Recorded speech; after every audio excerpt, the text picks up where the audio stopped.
السلام علیکم ورحمۃ اللہ وبرکاتہ۔ روح کی پرواز کے حوالے سے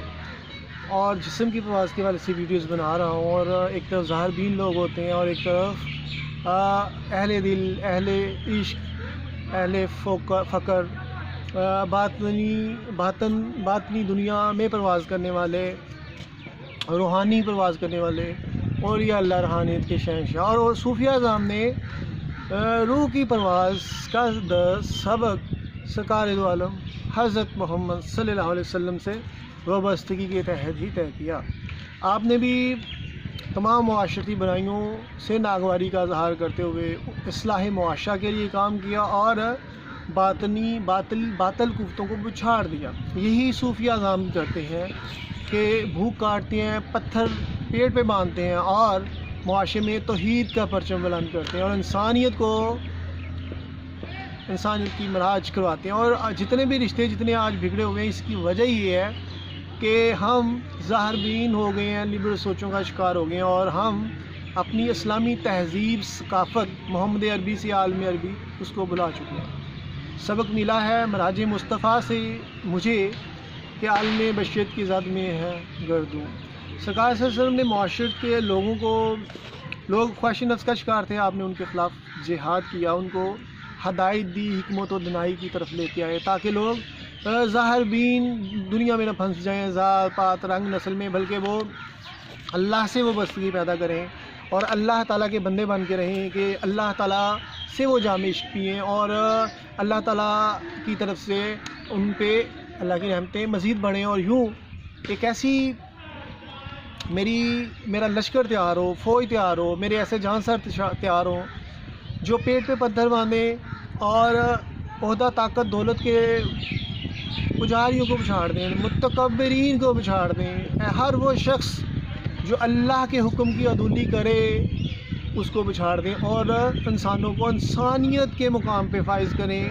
کہ انسان کی زبان و ہاتھ سے دوسرے محفوظ ہوں۔ اور یہی نہیں، جب حق کا طبل بج جائے تو باطل کو بچھاڑ دیں۔ جہاں بھی معاشرے میں بے حیائی ہو، جہاں معاشرے میں منافقتیں ہوں، جھوٹ، رائے کاری، یو ٹرن ہو، جہاں پہ معاشرے میں ظلم ہو، جہاں پہ معاشرے میں انسانی کی تذلیل ہو، جہاں پہ انسان انسانیت کے مقام سے گر جائے، ان کو وہ مقام صوفیہ فقرہ یاد دلاتے ہیں۔ لہٰذا اللہ تعالیٰ بھی قرآن میں فرماتا ہے کہ ہم نے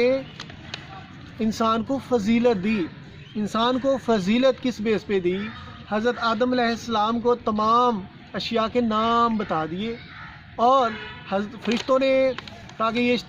انسان شیطان کی باتوں میں آ کے شیطان متکبر ہو گیا، خدا کا نافرمان ہو گیا، کہتا ہے کہ نہیں، میری مرضی کے مطابق اللہ پاک چلے گا، کیونکہ تو نے تو مجھے بہت نوازشوں سے نوازا ہوا ہے اور مجھے روندہ درگاہ نہیں کر سکتا۔ اس کی یہ خوش فہمی تھی۔ بہر اللہ نے حضرت آدم کو پیدا کیا اس کی رعایا کاری ثابت کرنے کے لیے، اس کو روندہ درگاہ کر دیا، اور فرشتوں نے جب اس کی باتوں میں آ کے کہا کہ اللہ میاں یہ انسان زمین پہ فساد کرے گا، تو اللہ تعالیٰ نے فرمایا کہ تم وہ نہیں جانتے جو میں جانتا ہوں۔ علم کی بنیاد رکھ دی گئی۔ اللہ تعالیٰ نے تمام کائنات کو ایک اندازے کے تحت پیدا فرمایا، روحوں سے اللہ نے اقرار لیا کہ میں تیرا رب ہوں اور تم نے میرے رنگ میں رنگ جانا ہے، اور کبھی بھی میرے سے ماسوائے دنیا میں نہیں پھنسنا کہ تم مجھ سے دور ہو جاؤ۔ یہی علم کی فضیلت ہے، اور عالم کی فضیلت بھی یہی ہے کہ وہ باعمل ہوگا، اس کی باتوں کی تاثیر ہوگی، اور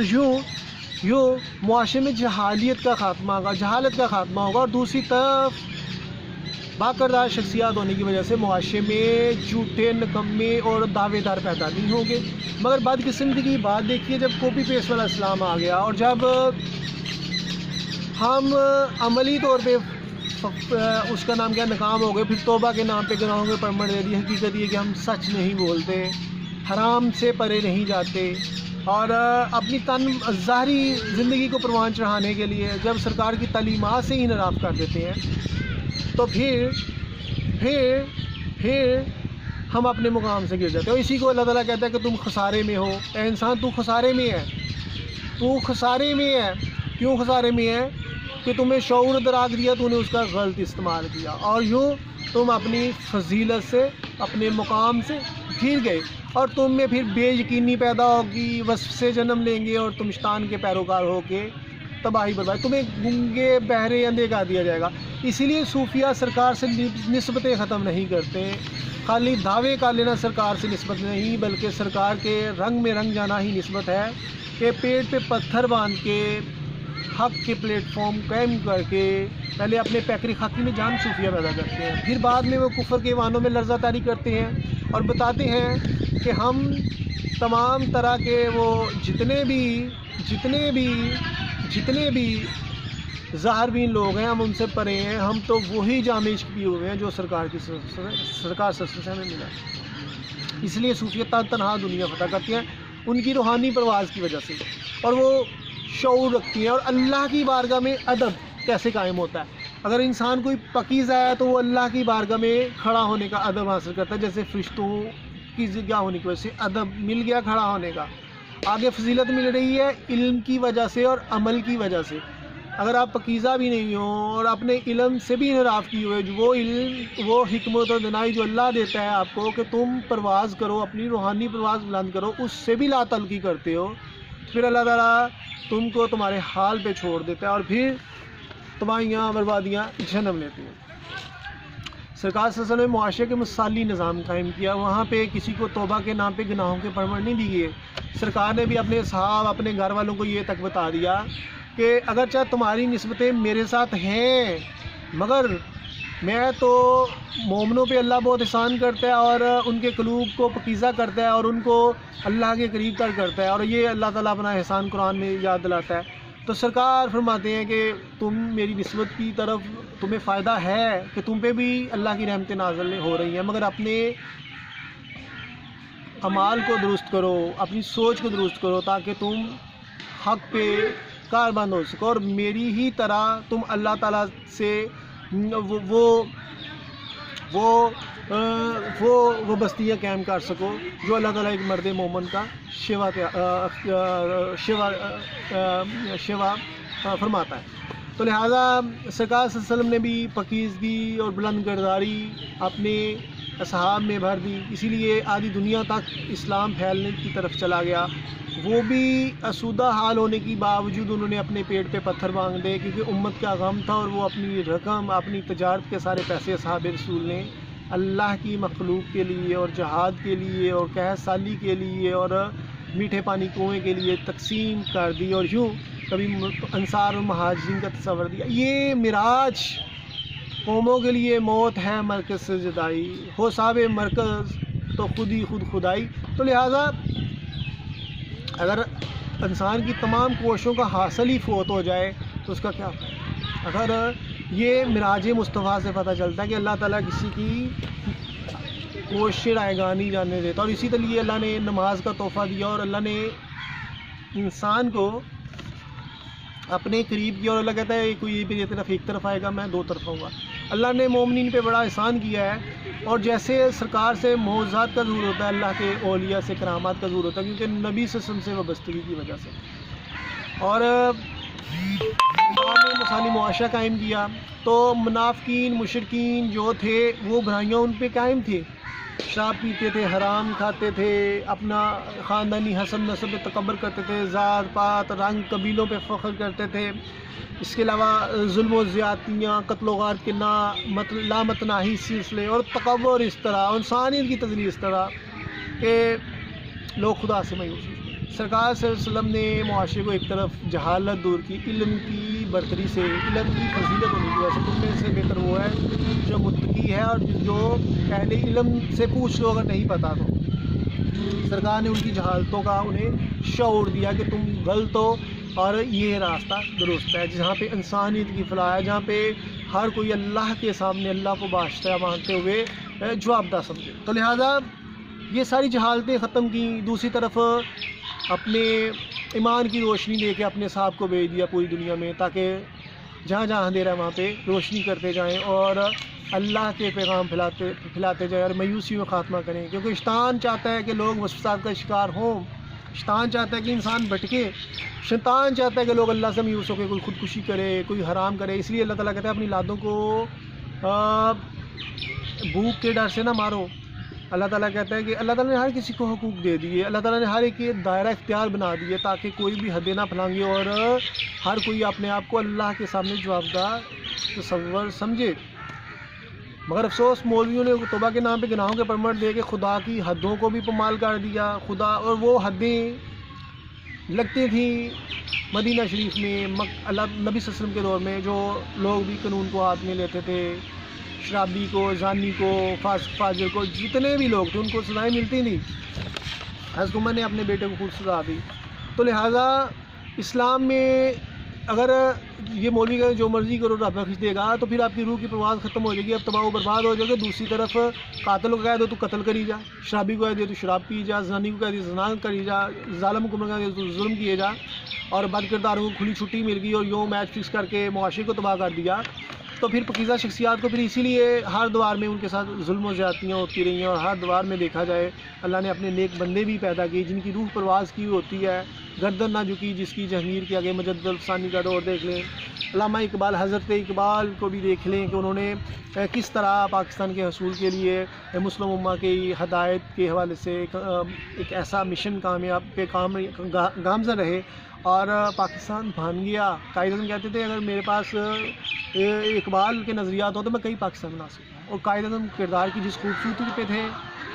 وہ بھی کسی جو آج تمام سیاستدانوں میں کوئی قائد اعظم کی 100 خوبیوں میں سے آدھی خوبی بھی بلکہ چھوٹی خوبی نظر نہیں آتی جو ان میں ہو، کیونکہ یہ بد کرداری کے جام پی ہوئے ہیں، وہ عشق کے جام پی کے اللہ سے وابستگیاں پیدا کی ہوئی تھے اور اپنے پیٹ پہ پتھر باندھے۔ تو لہٰذا اللہ کہتا ہے کہ خواہش نفس کا شکار لوگ جو ہوتے ہیں نا، خواہش نفس سے بڑی جہالت نہیں ہے۔ خواہش نفس کا انسان ساری زندگی جہالت میں رہتا ہے کیونکہ وہ خوش فہمی میں رہتا ہے، تو اسی کو بال کہتے ہیں کہ پتہ نہیں یہ خوش فریبی یا خدا فریبی۔ یہ خدا فریبی میں تم پڑے ہوئے ہو، تم سمجھتے ہو کہ تم جیسے مرضی ہندے پلانگ ہوں گے تمہیں کچھ نہیں ہوگا، مگر یہ تمہاری خوش فہمی ہے، یہ حقیقت پہ مبنی سوچ نہیں ہے۔ اور یوں ہی اور یہی چیز تربیت ہے۔ تربیت آپ کو رائٹ اینڈ رانگ کا بتاتی ہے کہ آپ نے کس طرح پھونک کے قدم رکھنے ہیں اور کیسے اشتانی چالوں کو ناکام بنانا ہے۔ ابھی دیکھا جائے تو اس لیے اللہ تعالیٰ ایمان کی دولت دیتا ہے، جس کا میں ذکر کرتا ہوں اپنی ویڈیوز میں۔ ایمان کی دولت، ضمیر آپ کو جگاتا ہے، ایمان کی دولت آپ کو ہدایت پہ قائم رکھتی ہے، اور یہ روح کی پرواز کی وجہ سے جذب و مستی بھی ملتی ہے۔ اور سرکار کی حدیث رات میں سنی میں نے ایک جگہ سے، تو وہاں پہ تھا تو سرکار فرماتے ہیں وہ 2 چیزیں بڑی انمول ہیں جس کو مل جائیں، ایک افود اور غضب، اور دوسرا یقین کامل۔ یقین اللہ تعالیٰ کی طرف سے ہوتا ہے۔ اگر اس کا میں روحانی پرواز کے حوالے سے انالیسس کروں نا تو روحانی پرواز کے حوالے سے ہوتا ہے کہ یقین اللہ تعالیٰ کرتا ہے، اور اچھائی کا یقین، بد کرداروں کو بد کرداری کا یقین ہوتا ہے، وہ کرتے ہیں۔ لوٹنے والوں کو لوٹنے کا، رایا کار کو رایا کاری کا یقین ہوتا ہے کہ بڑا رایا کار ہے وہ بیوقوف بنا سکتا ہے، اسی طرح مختلف۔ مگر جو اہل حکمت، اہل دانش ہیں، جو جن کو اللہ تعالیٰ اعلی مقام آ دیتے ہیں، ان کو اللہ تعالیٰ ظاہری اسباب چھینتا ہے، ان کی ظاہری ہستی مٹاتا ہے، عشق نہ کرتا ہے، مگر ان کو یقین کی دولت بھی دیتا ہے کہ اللہ ان کے ساتھ جذب و مستی کی کفیات دیتا ہے، وہ منازل طے ہوتی ہیں اور عشق حقیقی ہے، عشق مجازی ہے، وہ اس مقام پہ فائز ہوتے ہیں۔ اور لہٰذا اشتانیت کا نظام ختم کریں گے۔ اشتان تو انسان کے خون میں دوڑتا ہے، رگوں میں دوڑتا ہے، فتنے پھیلاتا ہے، فساد کرتا ہے، غلط قسم کے نظریات پروان کرتا ہے۔ سرکار نے اسی لیے تمام نظریات کا خاتمہ کیا۔ سرکار نے ایمان کی دولت کی طرف راغب کیا اور یقین کی دولت کی طرف فرمایا۔ سرکار کی یہ حدیث ہے کہ جسم میں ایک لوتھڑا ہے، اگر وہ ٹھیک ہے تو تمام جسم ٹھیک ہے، اگر وہ خراب ہے تو وہ تمام جسم خراب ہے، اور وہ دل ہے۔ اس لیے صوفیہ دلوں کے طبیب ہوتے ہیں، کہ ان کی روحانیت کے بادشاہ ہوتے ہیں، اور وہ دلوں کے طبیب ہوتے ہیں۔ جو کتابیں انسان کو ٹھیک نہیں کر سکتی، ان کی نگاہ بھولے بھٹکوں کو راہ راست پہ لے جاتی ہے اور وہ ان کی تربیت کر دیتے ہیں۔ تو لہٰذا اس لیے کفر کے وانوں میں لرزہ طاری ہوتا ہے جب صوفیہ جاتے ہیں، کیونکہ اللہ کی رحمتوں کا نزول اس قدر ہو رہا ہوتا ہے کہ وہ اللہ کے بہت نزدیک ہونے کی وجہ سے شیطانیت ختم ہو جاتی ہے۔ مکہ میں کبھی شیطان کا تصور کیا جا سکتا ہے؟ نہیں ہو سکتا، جہاں پہ اللہ کی 24 گھنٹے مدینہ خانہ کعبہ میں کے پاس تو شیطان بھٹک ہی نہیں سکتا، کیونکہ وہاں پہ اللہ کی تواتر سے رحم کے نازل ہو رہی ہیں۔ دجال مدینہ میں داخل نہیں ہوگا۔ ابھی قیامت کا قرب آہستہ آہستہ قریب ہم جاتے جا رہے ہیں۔ تیسری جنگ عظیم کی پریڈکشن کی، نعمت اللہ ولی نے پریڈکشن کی ہے کہ دہلی پہ اسلام کا پرچم لہرایا جائے گا اور دریائے اٹک خون سے بھرے گا اور اتنا خون بہے گا، خون ریزی ہوگی کہ دریائے اٹک خون سے بھر جائے گا. اور نعمت شاہ ولی کی تسلسل کے ساتھ پیشینگیاں صحیح ثابت ہو رہی ہیں اس میں. اور اس کے علاوہ بہت ساری چیزیں ہو رہی ہیں. اور جیسا میں دیکھتا ہوں تو اب اللہ نے ہر دور میں عظیم لوگوں کو پیدا کیا. جیسے اماموں کی طرف چلے جائیں، امام ابو حنیفہ کی طرف، اگر صوفیہ کے بعد اماموں کی طرف جاتے ہیں، امام ابو حنیفہ، امام مالک، امام احمد بن حنبل، امام شافعی، امام احمد بن حنبل، انہوں نے بھی بہت زیادہ سختیاں برداشت کی. امام مالک درس حدیث دیتے تھے اور بادشاہ وقت کو ڈر تھا کہ اس کی حکومت چلی سکے. اس نے وہ امام جو درس حدیث دیتے تھے کئی دن سے فاقے چلتے تھے ان کے گھر، اور ان کا بیٹا بھوک کی وجہ سے فوت ہو گیا، اور لوگوں کو یہ نہیں بتایا کہ ہم بھوکے ہیں. اور لوگ بھی اتنے کہ ان کو پتہ ہی نہیں ہے کہ امام کس حال میں ہے. تو امام کو بادشاہ وقت کو یہ ڈر ہو گیا. اس نے پوچھا کہ زبردستی طلاق ہوتی ہے کہ نہیں ہوتی؟ آپ نے فرمایا زبردستی طلاق نہیں ہوتی. تو اس نے یہ سمجھا کہ یہ کہنا چاہ رہے ہیں کہ زبردستی حکومت نہیں ہوتی تو میری حکومت کے خلاف سازش ہو رہی ہے، کسی نے خاص دین نے بھڑکایا امام کے خلاف. وہ تو دلوں کے طبیب تھے، لوگوں کو ہدایت پہ لانے والے تھے نا. تو وہ بھٹکی روح تھی، اور شیطان ہمیشہ ایسی دو چیزوں میں لڑائی کراتا ہے تاکہ اس کی شیطانیت کو وہاں چاہ سکے. تو انہوں کو نعوذ باللہ استغفر اللہ گلے میں جوتوں کے ہار بنا کے اور گدے پہ بٹھا کے مدینہ کا چکر لگایا. وہ امام جو کہتے تھے میں مدینہ چھوڑ کے جانا نہیں باہر، خدا نہ خواستہ یہ زندگی وفا نہ کرے. مدینہ چھوڑ کے جانا نہیں باہر، خدا نہ خواستہ یہ زندگی وفا نہ کرے. اب وہ امام جو ہے وہ مدینہ چھوڑ کے نہیں جا رہے تھے. دور دور سے آپ کو بغداد میں علم کا گہوارہ سمجھا جاتا تھا، ادھر سے آپ کو اہل علم کہتے تھے کہ آئیں علم کا تبادلہ کرتے ہیں، مگر آپ نہیں جا رہے کیونکہ آپ کہتے تھے کہ میں مدینہ چھوڑ کے نہیں جانا چاہتا. اور اب ان کے ساتھ اس طرح کا سلوک کیا گیا، اور انہوں نے ہی امام شافعی کی تربیت فرمائی، امام مالک نے، اور امام ابو حنیفہ کی کے شاگردوں سے تربیت حاصل کی امام شافعی نے، اور انہوں نے امام مالک سے تربیت حاصل کی. امام ابو حنیفہ کے شاگردوں کے پاس بھی گئے، ابو یوسف اور ابو محمد سے تربیت حاصل کی. اور کس طرح امام شافعی کے متعلق بھی سازش ہوتی ہے اور کس طرح ان کے خلاف ہوتی ہے اور ان کو نقصان پہنچانے کی کوشش ہوتی ہے، کیسے ان کی بچت ہوتی ہے، یہ بھی ایک علیحدہ سے تحریک اوراق میں درج ہے. اور پھر میں احوال بیان کر رہا ہوں کہ ہر دور میں جو اہل علم، اہل تقویٰ ہوتے ہیں اور کس طرح وہ کفر کے معنوں سے ٹکراتے ہیں، ان کے ساتھ کیا کیا سلوک ہوتا ہے، اور یہ جو روحانی پرواز جن کی ہوتی ہے. امام ابو حنیفہ رحمۃ اللہ کو بادشاہ وقت نے کہا کہ آپ کو میں قاضی کے عہدے پہ فائز کرتا ہوں،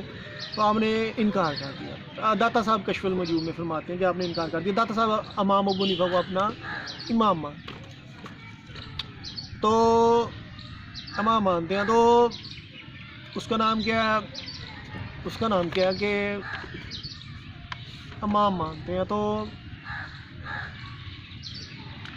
بڑا بلند مقام ہے کہ سرکار داتا صاحب خواب میں دیکھتے ہیں، کہتے ہیں کہ سرکار دو عالم صلی اللہ علیہ وسلم نے امام ابو حنیفہ کو بچی کی طرح اپنی گود میں اٹھایا ہوا ہے، یعنی کہ سرکار خود چلانے والے ہیں امام ابو حنیفہ کے. مگر افسوس، حد افسوس کہ ان کے ساتھ بھی جو ہے وہ ان کو بھی جو جس طرح ان کی ڈیتھ تھکر ہوئی، یہ بھی سننے میں وہ حیرت انگیز واقعات سمجھ میں آتے ہیں. اور جیسے اہل بیت کے اماموں کے ساتھ جو ناروا سلوک کیا، اصحاب اقتدار ہستیوں نے جو اقتدار پہ قابض تھیں اور ظالم تھے اور جابر تھے، انہوں نے ہمیشہ علم دوست اور اہل تقویٰ کے ساتھ کس طرح ناروا سلوک اختیار کیا، تاکہ اگر لوگوں کو شعور آ گیا، پاکیزگی کے جام پی لیے، لوگوں نے اشرف المخلوقات مان گئے اور اللہ کی طرف کے احکامات ان پہ دل پہ اترے، تو بغاوتیں جنم لیں گی اور یہ ہم سے سنبھالے نہیں جائیں گے. آج سیاستدان نظریات کے تحت بد کردار سیاستدان بھی نظریات، کبھی کوئی خوشحالی کا چون بھیجتا ہے، کوئی انصاف کا چون بھیجتا ہے، کوئی چون بھیجتا ہے، تاکہ لوگوں کو ورگلا کے اپنی حکومت کو وہاں چڑھ سکے. میچ فکسنگ چل رہی ہوتی ہے، جو چیزیں سب کے سامنے، یہ سب سیاستدان ایک ہی طرز حکومت ہے ان کا. مگر وہ اصل میں بات وہ بتانا چاہ رہا ہوں کہ وہ جو ان کے ساتھ کیا ہو رہا ہے اس دور میں. آج اس دور میں میچ فکسنگ ہے، میڈیا سے لے کے مولویوں تک، مولویوں سے لے کے سیاست تک، سیاست سے لے کے داروں تک، ہر جگہ پہ میچ فکسنگ ہے، اس لیے یہ معاشرہ ٹھیک نہیں ہو رہا۔ اب ہم اپنی طرف جاتے ہیں تو ان کے ساتھ بہت مظالم ہوئے، اہل بیت کے جو ہیں امام ان کے ساتھ بہت مظالم ہے، جیسے امام موسیٰ کاظم رحمۃ اللہ علیہ کا بھی کل ہی یوم شہادت تھا، تو اس کے حوالے سے ان کے ساتھ کیا ہوا، بادشاہ وقت نے کیا کیا، اسی طرح مختلف جتنے بھی امام ہیں ان کے ساتھ کتنی زیادہ ان کی تضحیق کی گئی، کیونکہ وہ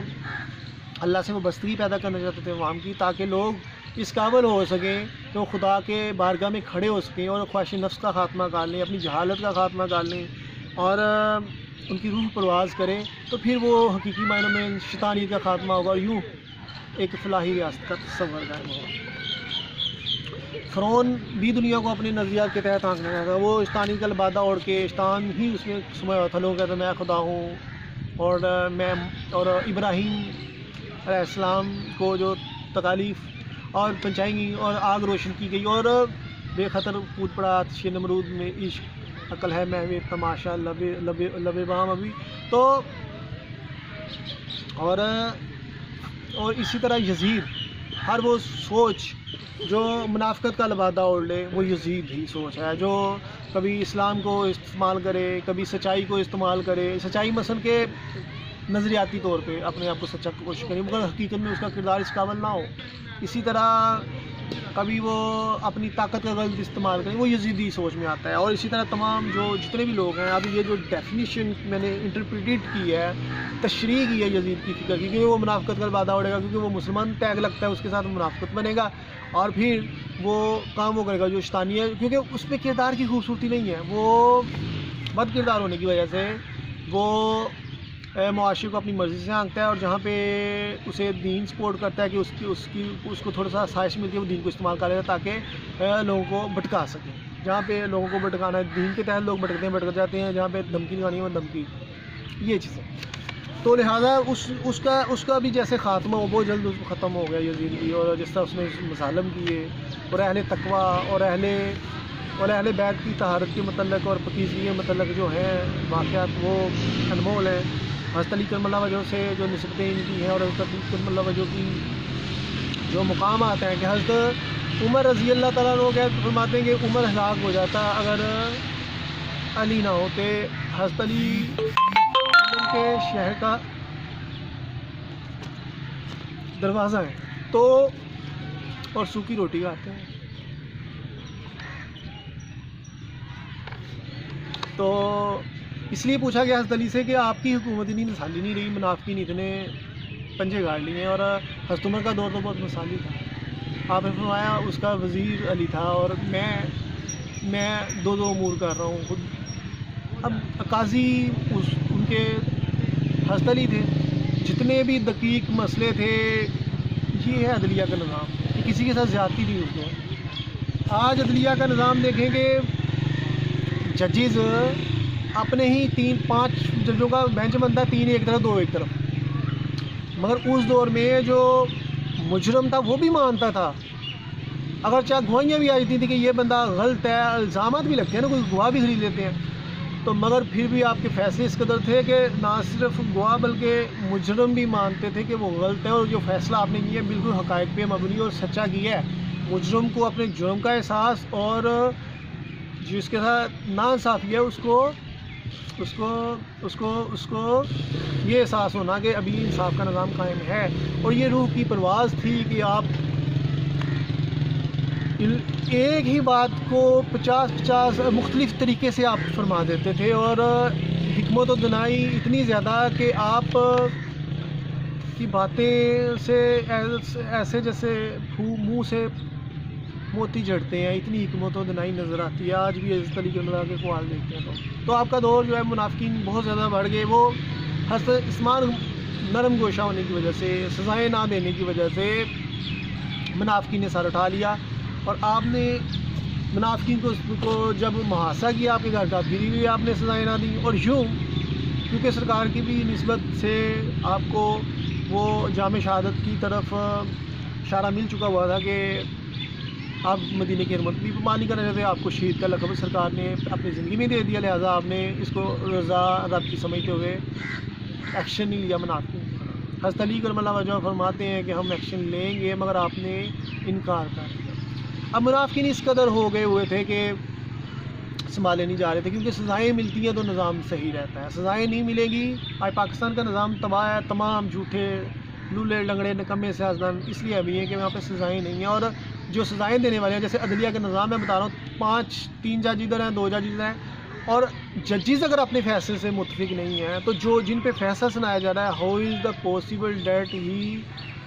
فیل دا ڈیسیژن رائٹ، کیونکہ آپ کا عدلیہ کا نظام ہی ڈیمیج ہوا، کیونکہ پریسیڈنٹ جس کو کہتے ہیں، جس کے تحت یہ کوئی جج فیصلہ دیتا ہے وہ قانون مان جاتا ہے۔ اب اتنے زیادہ فیصلے دیے ہوئے ہیں تو وہ کسی نہ کسی شک میں اپنا ریلیف نکال لیتے ہیں، جیسے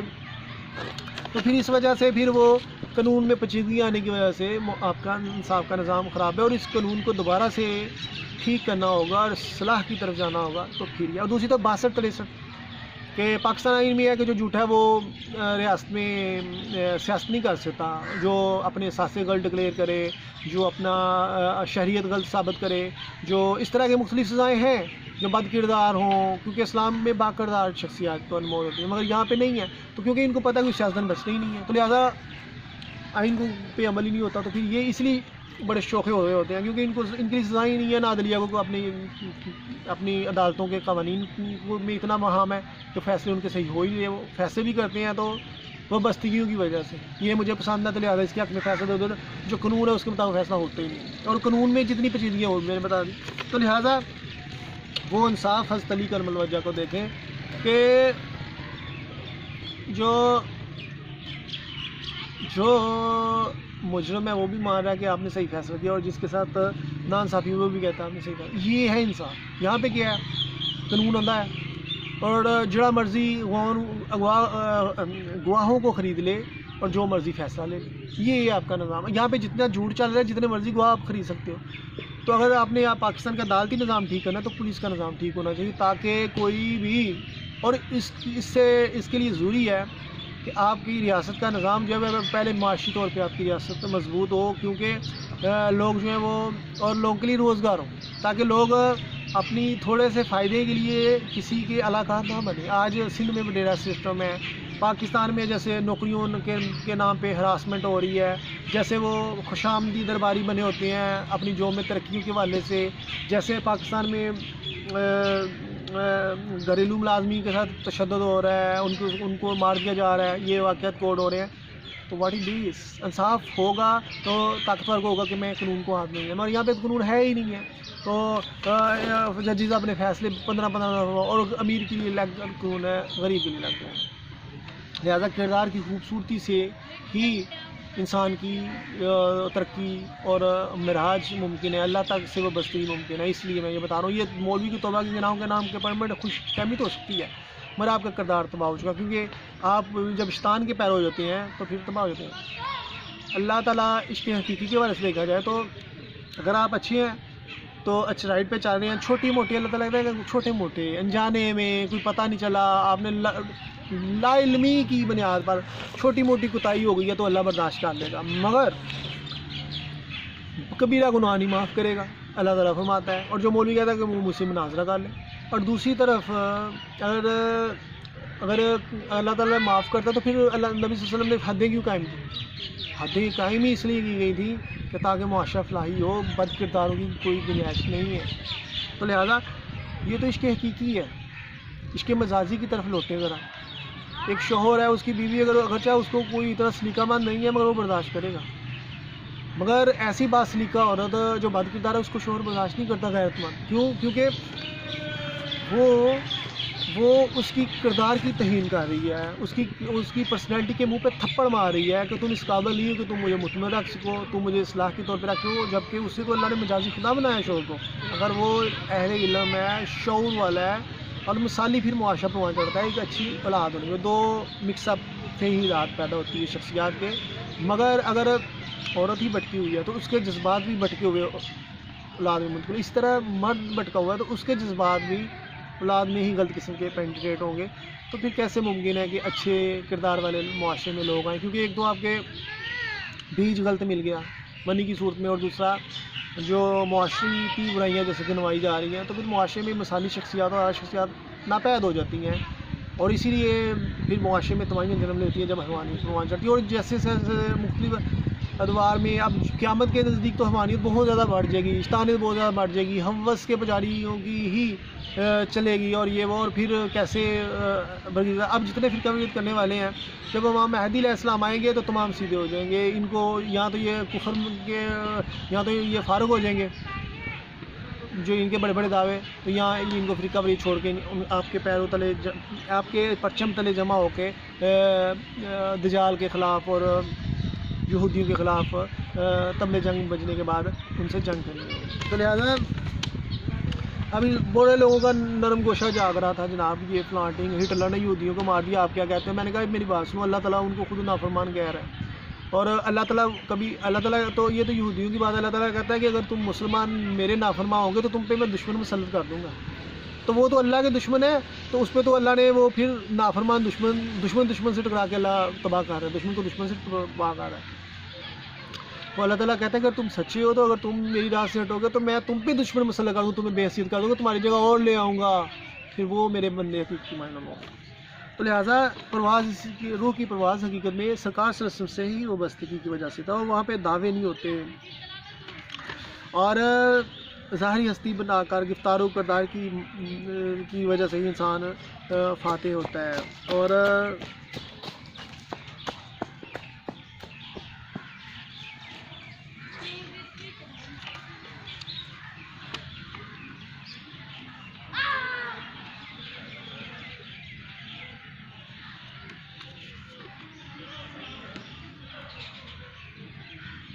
اور یہ بھی میں نے بتا دیا، انسان کی ہستی مٹ جاتی ہے جب انسان،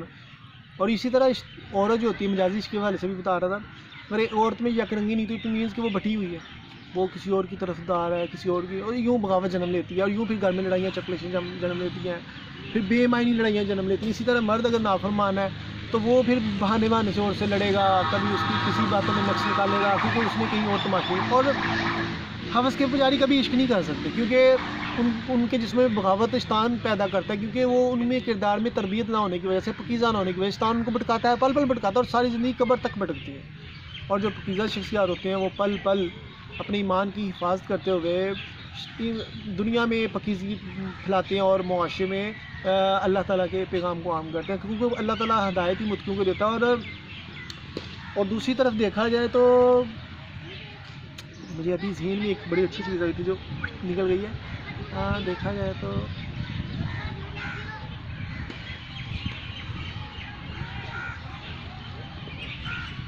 اور میں کبھی یہ چند پوائنٹ نکالے ہوتے ہیں میں نے کبھی لکھا نہیں ہے، اور جو میں بول رہا ہوتا ہوں آن دا اسپاٹ بول رہا تو میں اپنی ویڈیوز خود سیکھتا ہوں. جتنی بھی روح کی پرواز کے بارے سے 12ویں ویڈیو بننے جا رہی ہے، اور میں خود سیکھتا ہوں کہ میں کیا بول گیا ہوں جاننے میں، یا پتہ نہیں کیا اللہ تعالیٰ کی طرف سے مدد ملتی ہے اور میں بولتا رہتا ہوں. میں نے کبھی اسپیسیفک کرائٹیریا نہیں بنایا کہ آج میں نے یہ، بلکہ پوائنٹ لکھتا ہوں، پھر میں باقی اسکیچ بناتا ہوں، پھر بعد میں بولتا ہوں. تو اسی لیے پھر اسی طرح مرد ہے تو مرد اگر بھٹکا ہوا ہے تو وہ بہانے سے لڑے گا، عورتیں تو وہ بہانے سے لڑے گی، لہٰذا ان میں وہ وابستگی قائم نہیں ہوگی جو ہونی چاہیے. اور اللہ بھی یک رنگی کو اس لیے پسند کرتا ہے، منافقت کو پسند نہیں کرتا ہے. تو پھر یوں معاشی تباہ